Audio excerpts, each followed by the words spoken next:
하나님의 말씀 욥기 40장 15절에서부터 41장 11절까지 말씀입니다.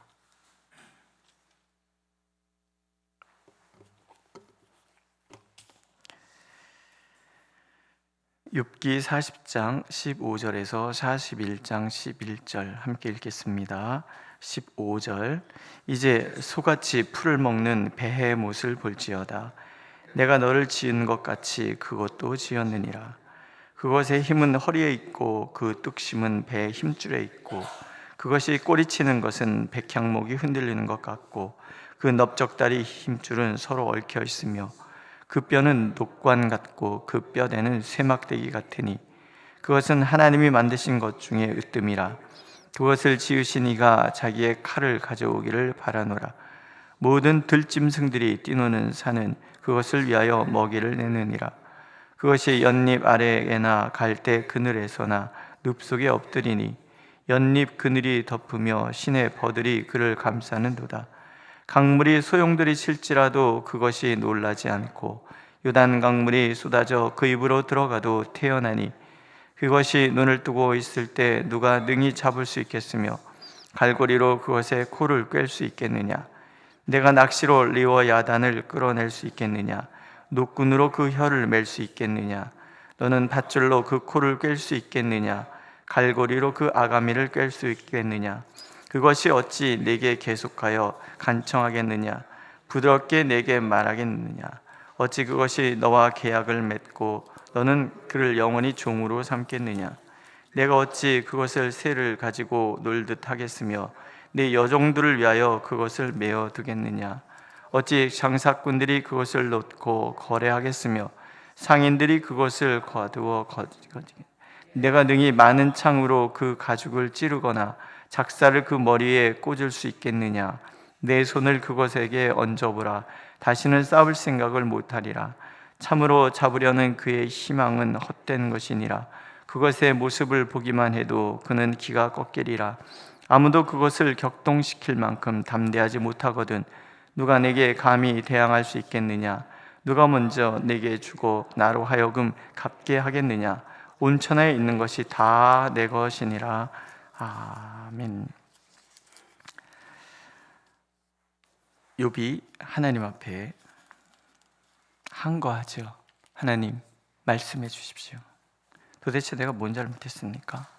내가 뭘 잘못했길래 이렇게 고난을 주십니까? 왜 내가 다 망해야 합니까? 내 자녀들이 왜 다 죽어야 합니까? 내가 왜 이 악한 질병에 걸려야만 합니까? 대답해 보십시오. 하나님 앞에 고소장을 쓰잖아요. 하나님께서 이제 답을 하시는 거예요. 그 답이 쭉 나와요. 오늘은 하나님께서 베헤못이라는 동물과 리워야단이라는 동물을 등장시키세요. 베헤못과 리워야단이 어떤 것이 우리는 알 수 없어요. 딱히 지금 우리 눈에 보이는 어떤 동물을 묘사한다 보기에는 너무나 거대하고 또 거친 그런 동물이에요. 그래서 어떤 사람들은 이 공룡을 표현한 게 아닌가, 그래서 욥 시대에는 공룡도 살았겠다, 이런 얘기도 하는데 알 수 없어요. 뭔지 알 수 없어요. 근데 분명한 것은 이 동물들이 굉장히 강력한 힘을 가진 동물이어서, 그리고 크기도 어마어마해서 아무도 이 동물을 상대할 수 없고 길들일 수 없다라는 거예요. 이게 하나님의 답인 거예요, 지금. 자, 오늘 말씀 15절 보면 이제 소같이 풀을 먹는 배의 못을 볼지어다. 내가 너를 지은 것 같이 그것도 지었느니라. 이렇게 말씀하세요. 너는 욥이고 그것은 배의 못이에요. 너와 그것이 동일시되고 있어요. 하나님의 창조물이다라는 거예요. 이 배의 못은 누구도 상대할 수 없는 거대한 동물이에요. 욥에게 베푸신 은혜를 설명하기 위하여 배의 못이 등장을 해요. 욥에게 은혜를 베푸신 것처럼 베헤못에게도 하나님 은혜를 베푸셨어요. 그 힘, 그 강대함, 강물이 소용돌이치고 요단 강물이 그 입에 쏟아져 들어와도 태어난 그 의지와 담대함을 그들에게 주신 것처럼 욥 또한 하나님의 은혜로 당대의 의인이고 지혜자이고 권위자이고 존경받는 삶을 살게 해주셨어요. 베헤못에게 온 산이 풀을 먹이로 주는 것처럼 욥 또한 하나님의 은혜로 산업이 번창했고 자녀들의 수도 많았었어요. 그 거대한 베헤못이 살아갈 수 있는데 욥이 보태준 게 없어요. 하나님이 하시는 거예요. 욥 또한 하나님의 은혜로 살아가는데 욥이 번창하는데 누가 도와주니 없어요. 오직 하나님께서 하시는 거예요. 그 베헤못을 하나님이 길들이시듯이 욥 또한 하나님께서 길들이시는 것은 당연한 것 아니냐? 이게 하나님의 질문이에요. 하나님의 창조하신 모든 창조물들은 하나님의 손 안에 있어서 하나님께서 이렇게도 양육하시고 저렇게도 양육하시는 것은 당연한 거 아니냐? 그런 얘기예요. 또 리워 야단이 등장을 해요. 리워 야단에 대한 이야기는 11절에 온 천하에 있는 것이 다 내 것이니라는 말씀과 연관이 돼요. 이 리워 야단은 너무나 강력해서 길들일 수 있는 사람이 없어요. 아무도 상대할 수 없는 강력한 힘을 가진 동물이에요. 계약을 맺어 종을 삼을 수도 없고 새를 가지고 늘듯이 길들일 수도 없고 장사꾼이 잡아서 거래할 수 있는 동물도 아니고 또 공격하여 잡으려 해도 너무나 강해서 손도 댈 수 없는 그런 존재예요. 하지만 하나님은 그것의 창조주란 말이죠. 주인이시라는 거예요. 하나님께서 욥에게 질문하는 거예요. 너 리워야단 길들여서 새처럼 네 집에서 키울 수 있느냐? 리워야단 길들여서 집에서 키우는 강아지처럼 그렇게 애지중지하며 키울 수 있느냐? 거래할 수 있느냐? 욥의 답은 뭐예요? 못합니다. 못합니다. 욥은 못하는데 누군 하실 수 있는 거예요? 하나님은 하실 수 있는 거예요. 하나님은 창조주시니까. 온 천하에 있는 것이 다 하나님 거니까. 때로 하나님께서는 다스리고 주장하시고 길들여 쓰실 수 있다라는 거예요. 참새 하나 건드릴 수 없는 것이 인간이지만 마태복음에 말씀하시잖아요. 참새 한 마리도 하나님이 허락하지 않으면 우리 손에 들어올 수 없어요. 그게 우리 존재인데 하나님은 참새든 리워야단이든 다 하나님의 손에서 있어서 주장하신다는 거예요. 조금 확장시키면 베헤못이든 리워야단이든 욥이든 심지어 사단까지도 하나님의 통제하 있고 하나님의 다스림의 손길에서 벗어날 수 없어요. 힘이 주어졌든 권세가 주어졌든 욥처럼 자유의지를 주셔서 하나님만 항거할 수 있을 정도의 의지까지 주셨든 그러나 이 모든 것이 다 하나님 것이고 하나님의 통치 안에 있어서 하나님의 목적한 바를 이루기 위하여 하나님께서 길들이시는 것은 당연한 것이다. 이 세상에 존재하는 것이 다 하나님의 은혜로 산다면 욥 또한 하나님의 은혜로 사는 것이고 지금 하나님 앞에 눈에 불을 켜고 소리를 지르며 저항하고 항거하고 내가 뭔 잘못했냐고 악악 소리를 지르는 그 욥을 보면서 하나님께서 너나 욥이나 너나 욥 너나 베헤못이나 리워야단이나 다 내가 다스린다는 거예요. 리워야단도 길들이지 못하면서 너 지금 소리 지르면서 나를 길들이려 하느냐? 내가 네 원하는 대로 행해야 되는 그런 존재로 네가 만들려고 하느냐? 그러지 않습니까? 왜 내 기도에 대답하지 않으십니까? 왜 내가 원하는 대로 해주지 않으십니까? 그래서 삐치고 화내고 뭐 이러는데 이게 다 뭐예요? 하나님을 내가 내 마음대로 조정하려고 길들이려고 한다는 거예요. 바뀌어야 돼요. 이게 하나님의 답인 거예요. 항거한다. 하나님의 창조의 계획도 모르면서, 하나님이 어떻게 이 세상을 창조하시고 어떻게 이 세상을 이끌어가는지 알 수 없으면서 욥 한 사람을 향한 하나님의 계획이 얼마나 어마어마하고 하나님께서 얼마나 심사숙고해서 욥에게 이런 고난의 자리를 허락하신지 알지도 못하면서 무조건 하나님 틀렸다고 말하는 자세는 옳지 않다라는 거예요. 이 얘기는 또 이런 얘기도 해요. 욥을 향한 하나님의 계획은 선 그 자체라는 거예요. 하나님께서 천지만물을 창조하실 때 빛이 있으라 하나님 보시기에 좋았더라. 그죠? 해달 별들, 식물들, 바닷속의 어류, 새, 땅에 뛰는 동물, 심지어 인간을 창조하실 때 항상 수식어가 따라오죠.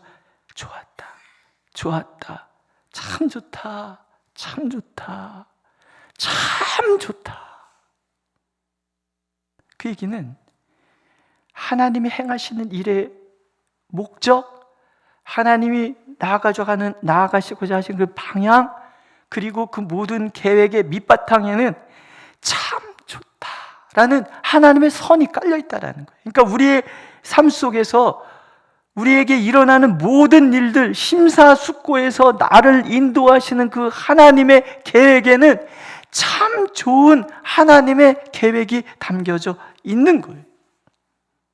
선하신 하나님의 통제하에 우리가 있어서 의인의 고난이 결코 악한 열매를 맺는 법은 없다라는 것을 하나님이 단전적으로 얘기해요.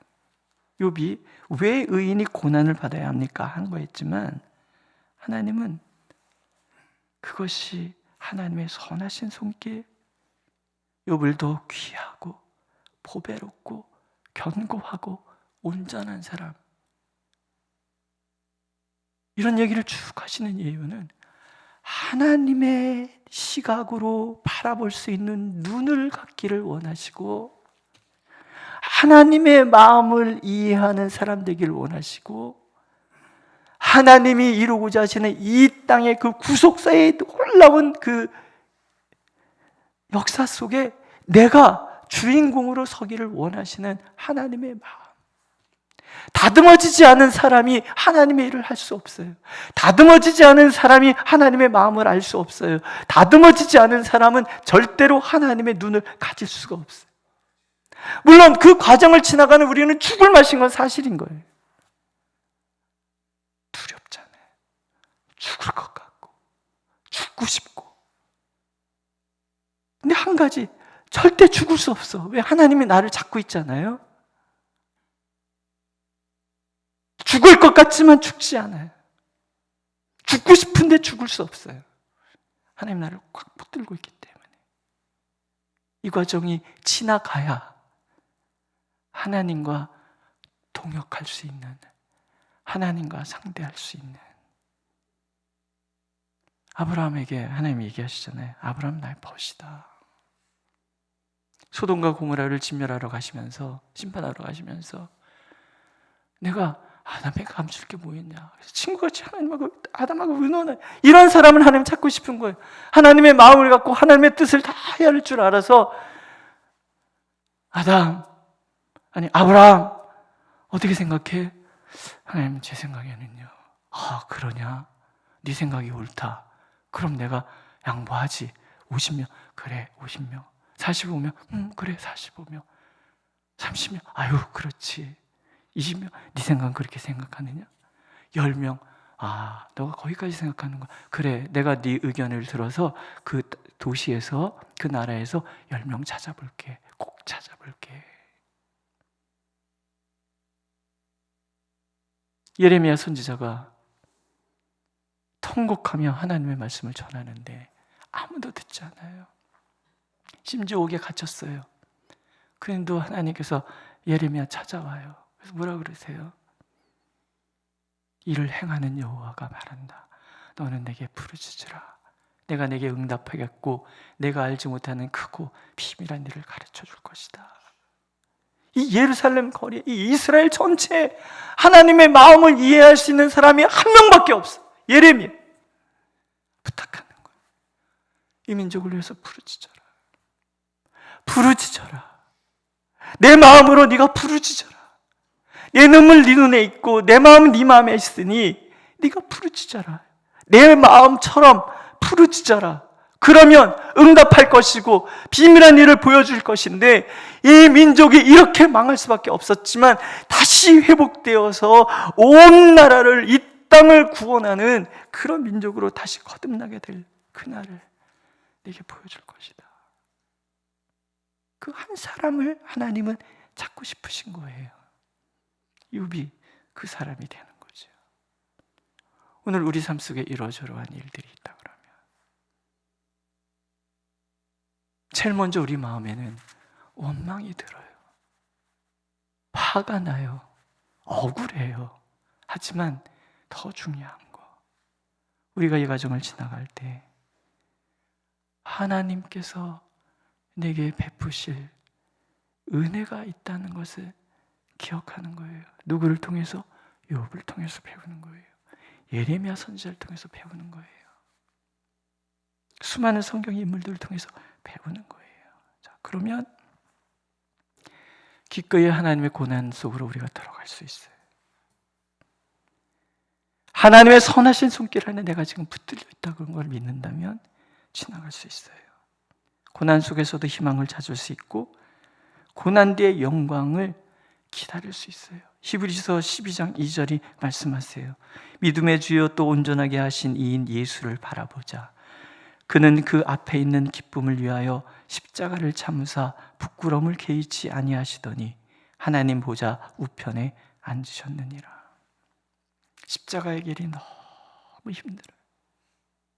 얼마나 스트레스를 받았으면 땀이 핏방울같이 떨어져요. 이게 의학적인 용어가 있더라고요.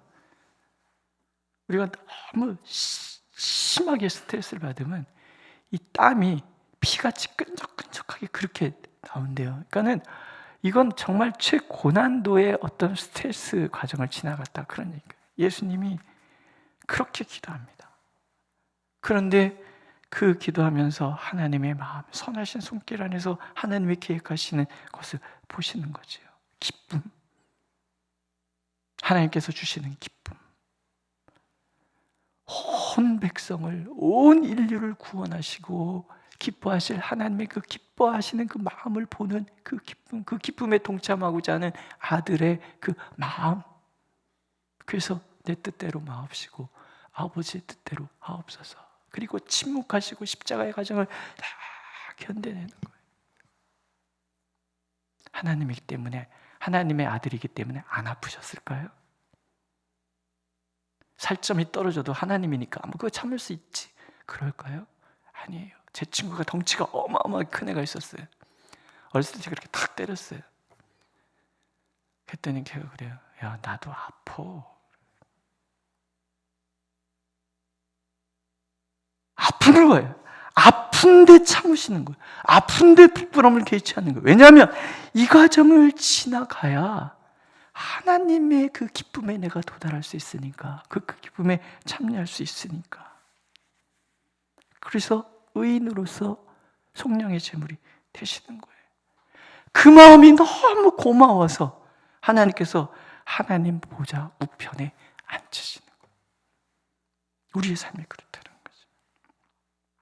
영광의 주, 만주의 주, 고난을 지나지 않았다면 도달할 수 없는 자리. 우리 인간은 고난 앞에서는 언제나 절망합니다. 하지만 하나님께서는 그 고난 자체를 바라보지 말고 고난을 주실 수밖에 없는 하나님의 그 손길을 바라보라고 얘기하시는 거예요.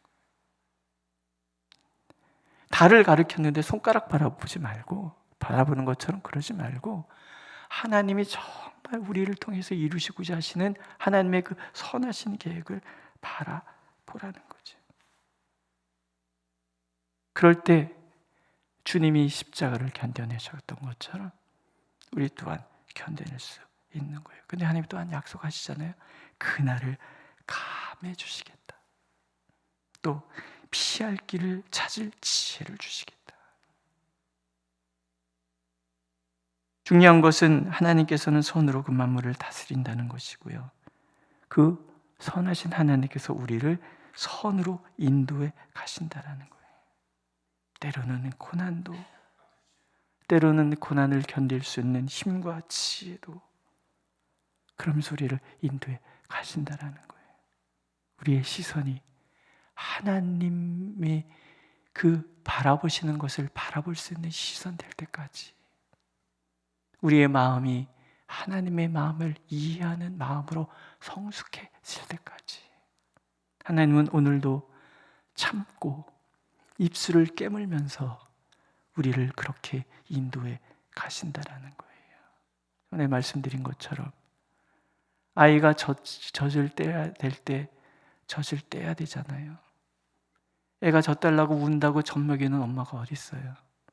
젖만 먹으면 아이가 성장하지 않잖아요. 기어다니는 애 계속 기어다니도록 내버려 두시는 엄마가 어디 있어요? 이렇게 세워야지요. 한 걸음 뛰도록 만들어야지요. 달려가도록 만들어 주어야지요. 그게 엄마의 마음이잖아요. 그거를 하지 않으면 엄마 자격이 없는 거잖아요. 오늘도 하나님 그렇게 우리를 인도해 가십니다. 온전하고 강하고 견고하고 기꺼이 하나님의 마음을 이해하는 하나님의 사람 되게 하시기 위하여 때로는 고난도, 때로는 형통의 복도, 모든 것을 다 동원하셔서 우리를 인도해 가시는 하나님, 그 하나님을 아심으로, 그 하나님을 의지함으로 오늘 하루도 힘을 내시기를 축복합니다. 기도하겠습니다. 주님, 고난 없이도 하나님 잘 섬길 수 있을 것 같은데 왜 이렇게 자꾸 고난을 주시는지 알 수 없지만, 말씀을 통해서 고난이 목적이 아니라 우리에게 더 깊은 하나님을 이해할 수 있는 성숙함을 주시기 위함이라고 말씀하시니 참 할 말은 없습니다. 하오나 고난은 어렵습니다. 힘듭니다. 눈물 골짜기 지나가는 것 같습니다. 하오니 주여 때마다 시마다 은혜의 샘물을 우리 앞에 허락해 주셔서 지나갈 수 있도록, 견딜 수 있도록, 이길 수 있도록 인도하여 주옵소서. 그리고 하나님의 마음에 우리의 마음이 가닿고 하나님이 바라보시는 그것을 바라볼 수 있는 성숙함에 이르도록 인도하여 주시옵소서. 예수님의 이름으로 기도드렸습니다. 아멘. 하늘에 계신 우리 아버지, 아버지의 이름을 거룩하게 하시며 아버지의 나라가 오게 하시며 아버지의 뜻이 하늘에서와 같이 땅에서도 이루어지게 하소서. 오늘 우리에게 일용할 양식을 주시고 우리가 우리에게 잘못한 사람을 용서하여 준 것 같이 우리 죄를 용서하여 주시고 우리를 시험에 빠지지 않게 하시고 악에서 구하소서. 나라와 권능과 영광이 영원히 아버지의 것입니다. 아멘.